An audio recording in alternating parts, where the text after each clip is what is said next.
បាទសួស្តីអ្នកទាំងអស់គ្នាជាទីគោរពស្រឡាញ់រាប់អាននិងជាទីនិរលឹកបាទសូមស្វាគមន៍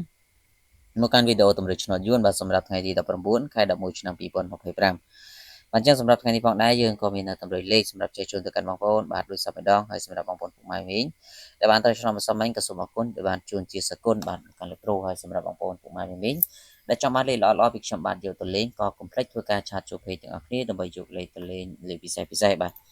ចឹងយើងកុំឲ្យខាត់ពេលយូរយើងចូលទៅកាន់តម្រុយសម្រាប់ថ្ងៃទី19ខែ11តែម្ដងបាទអញ្ចឹងសម្រាប់វេលាម៉ោង10កន្លះព្រឹកបាទសម្រាប់ថ្ងៃទី19នេះសម្រាប់ឆ្នោតយួនថ្មីពុកម៉ែមីបងប្អូនយុវតាទាំងអស់គ្នាសូមធ្វើការលេងគឺយើងយកខ្ទង់7និងលើកខ្ទង់60បាទសម្រាប់ខ្ទង់7យើងធ្វើការបូក7គាត់71លេងនៅពក A B C D បាទហើយចំណែកខ្ទង់60វិញគឺយើងយក65 66បាទហើយសម្រាប់ពុកម៉ែមីបងប្អូនទាំងអស់គ្នាសម្រាប់1កន្លះថ្ងៃនេះក៏យើងមានលេខពិសេស2គ្រាប់ឲ្យបងប្អូនយកទៅធ្វើការផ្សងសំណាងសេវាត្រឹមតែ50000ទេបានគឺលេខទុយ2គ្រាប់លេខ4ប៉ុស្តិ៍សេវា50000ចឹងបងប្អូនដែលចង់បានលេខអាចធ្វើការឆាតចូលពេកដើម្បីយកលេខទៅលេងបានហើយសម្រាប់ម៉ោង4កន្លះក៏ដូចគ្នាគឺជាលេខល្អសម្រាប់ថ្ងៃនេះគឺមានលេខពិសេសតែម្ដងគឺលេខទុយ2គ្រាប់លេខ4ប៉ុស្តិ៍ដូចគ្នាសេវា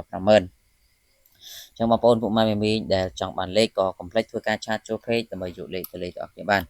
សម្រាប់ម៉ោង6កន្លះវិញគឺពុកម៉ែមីសូមលេងខ្ទង់20និងសូមធ្វើការលេងខ្ទង់30បាទចំពោះខ្ទង់20យើងធ្វើការបុក24 26ធ្វើការលេងនៅពួក ABCD ចំណែកខ្ទង់30វិញគឺយើងយក31 32បាទអញ្ចឹងសម្រាប់ពុកម៉ែបងប្អូនទាំងអស់គ្នាម៉ោង1កន្លះនិងម៉ោង4កន្លះបងប្អូនអាចធ្វើការឆាតចូលពេកឬក៏ឆាតចូលប្រអប់ផ្សាយទាំងអស់គ្នាបងប្អូននឹងទទួលបានលេខ VIP ពីខ្ញុំបាទយកទៅលេខបាទហើយសេវាត្រឹមតែ50000ទេឆ្នោតចេញចំទើបយកសេវាតាមក្រោយចឹងខ្ញុំបាទក៏សូមអរគុណនិងជូនពរសំណាងល្អទាំងអស់គ្នាបាទសូមគោរព